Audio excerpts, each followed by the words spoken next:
Jordan Love to the moon and maybe even higher. All that and more in this episode of the Locked On Dynasty Football Podcast. You are Locked On Dynasty Football, part of the Locked On Podcast Network. Here are your hosts, Marcus Mosher and Kate Madjuk. Welcome back to the Locked On Dynasty Football Podcast, part of the Locked On Podcast Network, your team every day. We'd like to thank you for making us your first listen of the day. This episode is brought to you by Gametime. Download the Gametime app, create an account, and use promo code LOCKEDON for $20 off your first purchase. I am your host, Marcus Mosher. You can follow me on Twitter at Marcus_Mosher. Joining me today, as always, is Kate Madjuk. You can follow her on Twitter at Kate Madjuk. You can check her out at Behind the Steel Curtain, Yahoo, Pro Football Focus. She does a ton of fantastic work. Kate, on today's show, we are talking about some of the biggest winners from Wild Card Weekend. One thing you won't see are my Dallas Cowboys. Not going to be on the list for biggest winners. They might have been the biggest losers, but that's okay. We're gonna talk about some things that are actually going to make us happy, and that is first and foremost Jordan Love. Kate, 16 of 21 for 272 yards, 3 touchdowns, had a QBR of 99.3, a passer rating of 157.2. A perfect passer rating is 158.3. And to be clear, he would have had a perfect passer rating, but the Packers brought him in just as the Cowboys were kind of sneaking up just a little bit to close out the game. Jordan Love would have finished the game with a perfect passer rating had he not entered the game once again. After that, you look at what he did as a deep passer, Marcus, 5 attempts of 20-plus air yards. He completed 4 of those for 126 yards, 2 touchdowns, 0 interceptions. I would say a perfect passer rating on targets of 20-plus air yards. Pretty incredible. And you know what? Like, we kind of just saw, again, this Packers offense split the run and the pass. So we're a balanced team. But I think, Marcus, the biggest question is looking at this receiving core. Obviously, it was Romeo Doubs that had his big day. 6 catches, 151 receiving yards, and a score. But you also had Luke Musgrave get in there, 3 catches, 52 receiving yards. Dontavian Wicks had a touchdown. Christian Watson, generally pretty quiet in this one. 1 catch, 9 receiving yards. Jaden Reed didn't record a single catch. Who is the wide receiver 1 for this Packers offense? Because I think we can all agree that Jordan Love, clear winner. We talked about him as a player to watch on last Friday's show and all that he's accomplished. He showed up and more. But I don't really think Jordan Love's a question anymore in this offense. I think the question is more about the receivers because we've seen this constant rotation.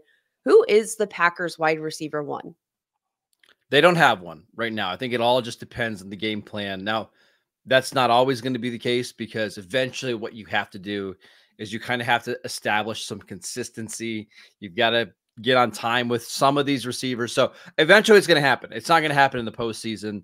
So my advice to dynasty managers this offseason is just try to grab as many as possible without giving up a lot. I think the most expensive one right now is Christian Watson at wide receiver 33. Actually, Jaden Reed, wide receiver 34 as well. I probably wouldn't buy either of those players at those current prices, but everybody else, like, I'm trying to scoop up and just have as many, shots at the dartboard as possible.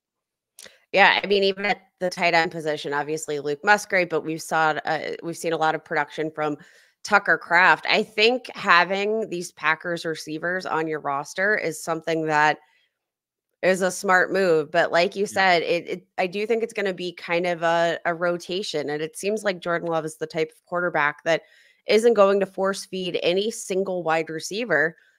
He's actually reading the field and he's throwing to, his best man. So that might not be conducive to consistent fantasy production, but I think we can all agree that all of these receivers are going to have some upside, if not for consistency. So it might just be a matter of, the pricing factor. Take whoever you can get at the lowest cost and enjoy the roller coaster, because it's probably going to be a similar roller coaster regardless of who you roster.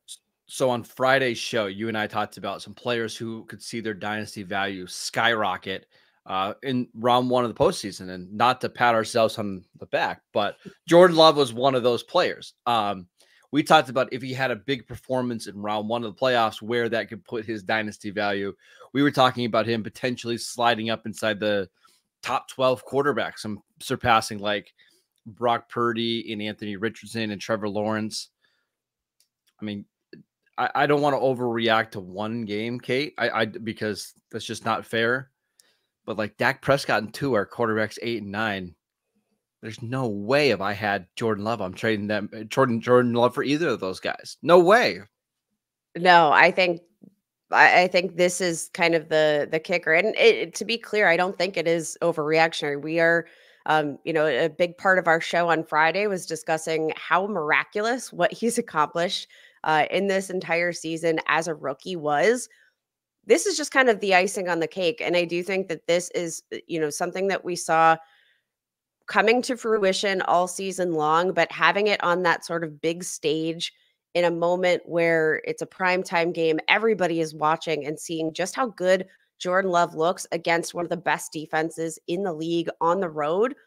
Those are all big boxes to check in terms of qualities that a long-term starter in the NFL will bring. And I don't think it's overreactionary, Marcus. No, I mean, they could have scored 70 points yesterday if they wanted to. The Packers scored touchdowns on 6 of their first 7 possessions on offense. He was so comfortable in the pocket. Some of the throws he was making were absolutely absurd. And he's like 24 years old. Like, and this is his first full season as a starter. And we're talking about the receivers being really young, and they don't have a number 1 receiver, and they've got 2 rookie tight ends, and they're missing their star left tackle. And it doesn't matter. He's putting up just absolutely ridiculous numbers. Kate, I think we can have a conversation about just how high should he rank as a dynasty quarterback, because listen, Dak put up big numbers this year. Tua put up big numbers. No way you're taking those guys over Love. And then it gets into a conversation of like Joe Burrow at QB7. Like, Joe Burrow hasn't put up numbers like this, and he's an injury concern. It's fascinating. It's fascinating just how much Jordan Love's value has risen since week 7, when it was a little up in the air whether or not Love was going to be a quality quarterback or not. Yeah, this has been an absolutely incredible transformation to witness firsthand. But I mean, Marcos, if you are a Packers fan, my God, you have to be so excited for the future. And again, not just the future of Jordan Love, but the future of all of these receivers who are going to be catching passes from Jordan Love for the years to come. Stupid Packer fans. They can enjoy football forever. No ups and downs, just awesome football for like 15 decades. I envy it. At all, as you can tell. Okay, let's talk about some other players that surprised us maybe a little bit over the weekend. We will get to them next. This episode is brought to you by Gametime. You shouldn't have to worry when you buy tickets to your next big event. Gametime is the fastest and the easiest way to buy tickets for all the sports, music, comedy, and theater events near you, with killer last-minute deals, all-in prices, views from your seat, and their best price guarantee. Gametime takes the guesswork out of buying tickets. Gametime is the only ticketing app that gives you complete peace of mind with your purchase. See the view from your seat before you buy, so you know exactly what to expect when you arrive. All-in prices show your total upfront, so you know that you're getting a great deal before you check out. Buy tickets in seconds with just 2 taps. Take the guesswork out of buying tickets with Gametime. Download the Gametime app, create an account, and use promo code LOCKEDON for $20 off your first purchase. Terms apply. Again, create an account, redeem promo code LOCKEDON for $20 off. Download Gametime today. Last-minute tickets, lowest price guaranteed. Want to let you know that this episode is brought to you by Jase. I know we come to sports to escape some of the crazy realities of real life. Can we talk, though, for just a minute about prepping for real life? According to the FDA, pharmacies are running out of antibiotics like amoxicillin, right in the middle of the worst flu season in over a decade. That is terrifying. I can't imagine a more helpless feeling than one of my kids got sick during a supply chain issue that kept them from getting the life-saving medication that they needed. Thankfully, we're going to be okay because of Jase Medical. The Jase case is a pack of 5 different antibiotics to treat a long list of bacterial illnesses, including UTIs, respiratory infections, sinuses, skin infection, among others. And this stuff could happen to any of us. So visit jasemedical.com and complete your physician encounter. It will be reviewed by a board-certified physician, and your medications will be dispensed by a licensed pharmacy at a fraction of the regular cost. It has never been more important to be prepared than today. Go to jasemedical.com and use offer code LOCKEDON to get $20 off your order. Welcome back to the Locked On Dynasty Football Podcast. We wanted to let you know that Locked On has launched the first ever national sports 24/7 streaming channel on YouTube. Locked On Sports Today is here for you 24/7, covering the top sports stories of the day with the local experts of Locked On, plus our national shows covering every league. Go to Locked On Sports Today on YouTube and subscribe to the first ever national sports 24/7 streaming channel. All right, Kate, let's go over to this Rams-Lions game that was just a lot of fun, back and forth all game long. Puka Nacua, 9 for 181 yards and a touchdown on 10 targets. I got a hot take on Puka, but I want your thoughts first. I mean, I think Puka was absolutely the star of this game. Obviously, you mentioned the stat line.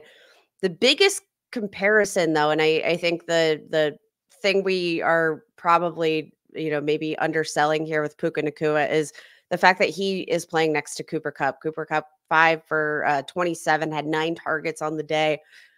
Puka Nacua, though, Marcus, what he has accomplished as a rookie, broke the I believe the receiving yard record for a rookie in a playoff game. Obviously, broke the receiving rookie records in the regular season.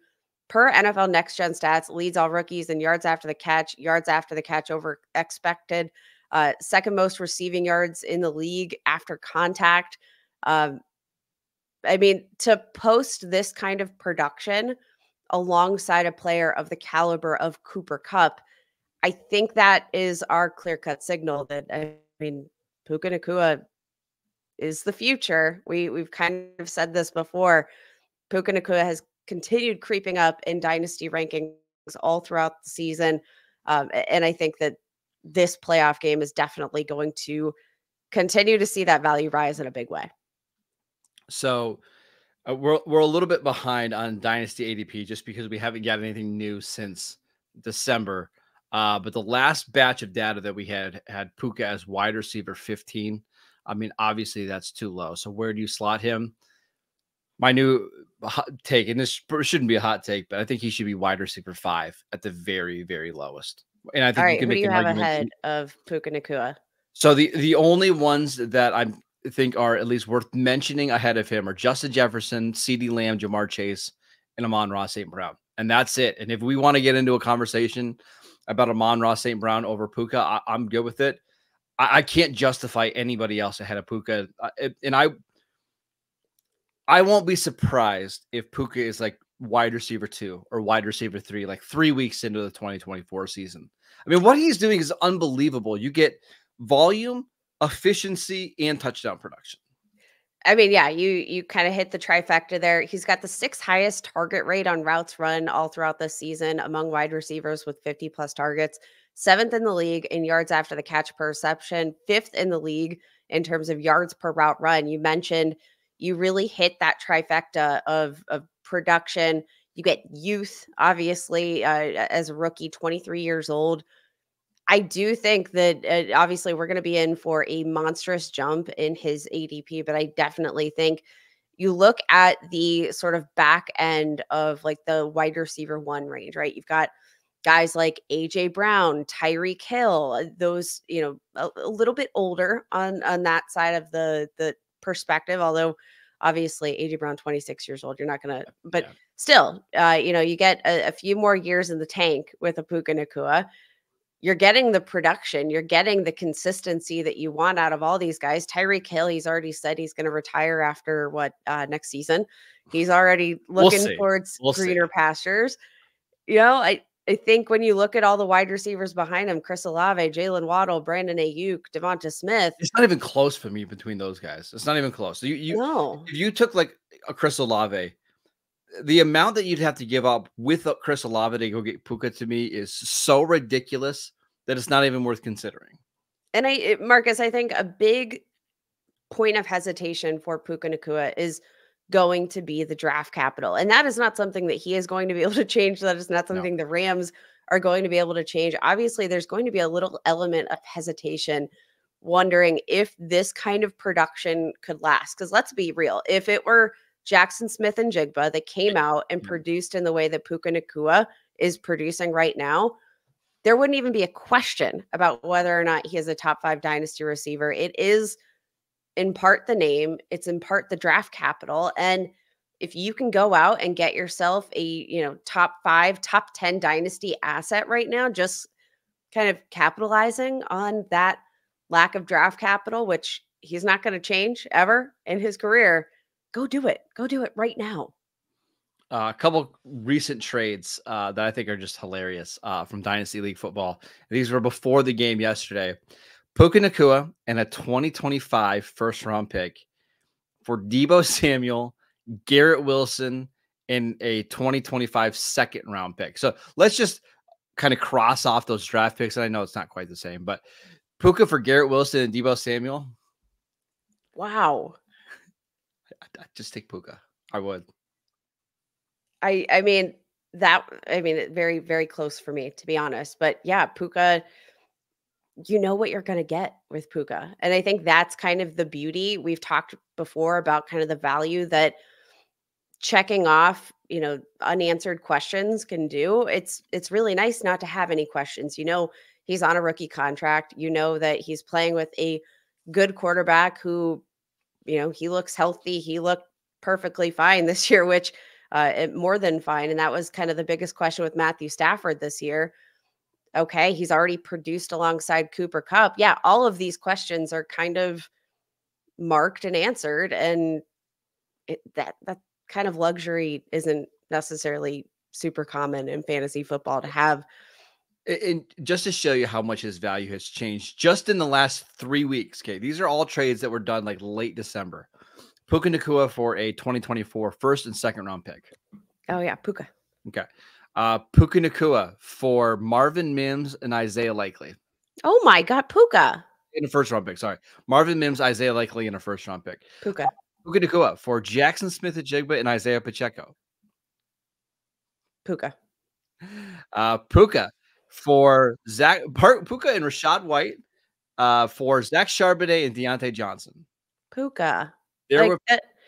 But I think, Marcus, that exercise is kind of a thing worth noting. So for any of these dynasty managers that are interested in Puka and maybe they hear the Deebo Samuel trade and they're like, that feels a little bit rich for me. You don't know until you send these trades out in your dynasty leagues. Every dynasty league is so different compared with scoring values. Sometimes that can change the value of these players on a more specific basis, but start the conversation, send out that initial trade offer and see what that value is for this Puka manager. Cause I do know there are some dynasty managers out there that think they're selling high on Puka and they just want to get their returns on that draft capital that they invested and they're good. That.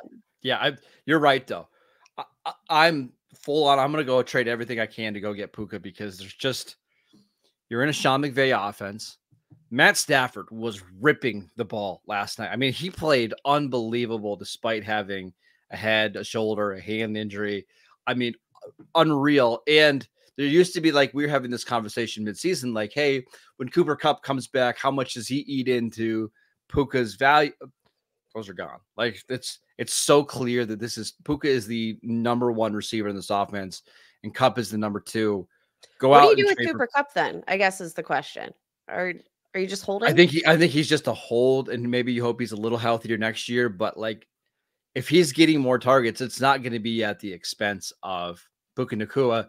We should also mention Tyler Higbee tore his ACL last night. He's not going to be obviously available early in the season. So there is a chance that between Puka and Cooper Kupp, they could just get 28 targets combined a week to start the season. Yeah, you love to see that volume. Yeah. All right, let's talk about my Dallas Cowboys. I guess we have to talk about them a little bit in a positive sense. It's probably going to be the only time I do that over the next, how many more months of the football season? 7, 8. We will get to them next. This episode is brought to you by FanDuel. The NFL regular season has wrapped up and the playoffs are going on, but there's still time to get in on the action with FanDuel, America's #1 sportsbook. Right now, new customers can get $150 in bonus bets guaranteed when you place a $5 bet. That is $150 in bonus bets, win or lose. The app is so easy to use, and there's so many different ways to bet, like live same-game parlays. You can find bets in the new Explore tab, or you can make a parlay in the Parlay Hub, the best way to find popular parlays. And there's so much more. You can go bet on futures. You could go bet on who's going to win the Super Bowl right now.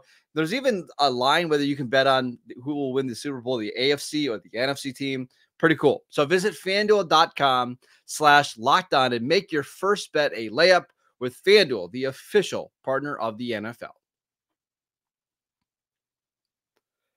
Welcome back to the Locked On Dynasty Football Podcast. On tomorrow's show, Kate, you and I are going to be talking more winners and losers from the playoffs. We've got 2 playoff games today, Bills, Steelers, and then Eagles, Buccaneers. So make sure you guys are tuning in for that tomorrow.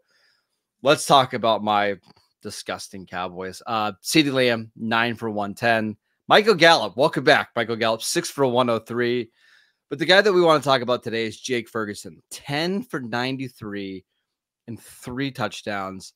I think Ferguson now, Kate, has firmly established himself as a top 10 dynasty tight end moving forward. Yeah, I think that's absolutely the case, Marcus. And we have been all over Jake Ferguson here dating back to this offseason because let's be clear, like Jake Ferguson, he is only in his 2nd NFL season, really started to emerge last year, didn't have a ton of volume, especially with Dalton Schultz in the offense. But we know Dak Prescott loves his tight ends. Throughout this entire season, 108 targets, 81 receptions, 854 receiving yards, and 8 total touchdowns. That's a pretty good year number 2 for any tight end. Now it ranks 4th among tight ends in yards after the catch per reception, averaged 10.5 yards per catch here. Explosive plays like crazy, tied for the 2nd most missed forced tackles on receptions among all NFL tight ends. Lots of contested catches, ranked 2nd in the league in terms of contested catches. Like from a receiving standpoint, you can't have done any better than Jake Ferguson this year. You just can't. Yeah, and I know there's going to be some people thinking that now his value is peaked out, after rising up so much this year. I'm going to be a buyer again, Kate, because I look at some of the names that are being drafted ahead of him, such as Kyle Pitts, George Kittle, and Mark Andrews. And frankly, I would just rather have Jake Ferguson than all of those guys. So I still think he's undervalued. He'll be going into year 3 next year. He's attached to a really good quarterback. The Cowboys playing good weather, 11 times out of the year. There's not a lot of reasons not to like Jake Ferguson. Plus, we know that Dak loves to throw to the tight ends in the red zone. So I think there's a chance that Jake Ferguson could have double-digit touchdown upside. I'm all in. And I think this was just another example of why you should go out and trade for Ferguson this offseason. And again, we've talked time in and time out about going and trading for some of these, mid-range tight end 2s and take a dart throw. Jake Ferguson was one of those, tight end 2 late round target dart throws. Like Jake Ferguson kind of was the pinnacle of that drafting strategy that we've talked a lot about coming to fruition and working out for the fantasy manager. Now, I think the biggest question for fantasy managers might just be, obviously, there are a lot of questions up in the air for the Dallas Cowboys. Like Mike McCarthy could be out as head coach after this disastrous playoff loss. Is there any concern about what a new head coach, a new offense, what that might actually mean for the value of Jake Ferguson and in his offense? Or do you think he's kind of locked in just based on his quarterback, the rapport, and the fact that we know Dak loves the tight end? Yeah, and I don't think whoever the Cowboys hire or whatever they decide to do at head coach is going to alter Jake Ferguson's role in this offense, because he's good, and because I don't think the Joneses are going to let a new coach come in here and just sell everything. So I know that part of it is a little bit up in the air, but he's just a really good player, and the Cowboys have a really good offense, and I don't see any reason why that should change yet next year, regardless of who is calling plays or who's running the show on the sideline. Anybody else from the Cowboys you want to talk about? Because I don't.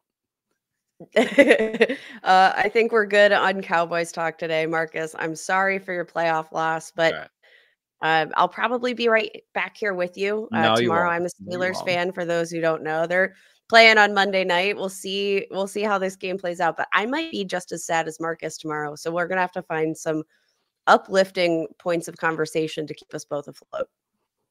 The Cowboys had 500 yards and 37 first downs yesterday and got absolutely murdered on the field. It's quite the day for the Dallas Cowboys. But the good thing, if you had CeeDee Lamb, you have Jake Ferguson, you have Dak Prescott even, I feel pretty good about their value going into the 2024 season. That is it for today's show. We want to thank you for making Locked On Dynasty your first listen every single day. Go check out the channel on YouTube. We post videos every single day over there. We're also posting a lot of shorts, so go check them out as well. Go follow the podcast wherever you get your podcasts. We are free and available on all platforms. Go follow Kate on Twitter at Kate Maju. Check out her work Behind the Steel Curtain, Pro Football Focus, and Yahoo.com. I'm at Marcus_Mosher. Enjoy more playoff football on Monday. We will see you right back here tomorrow, everybody.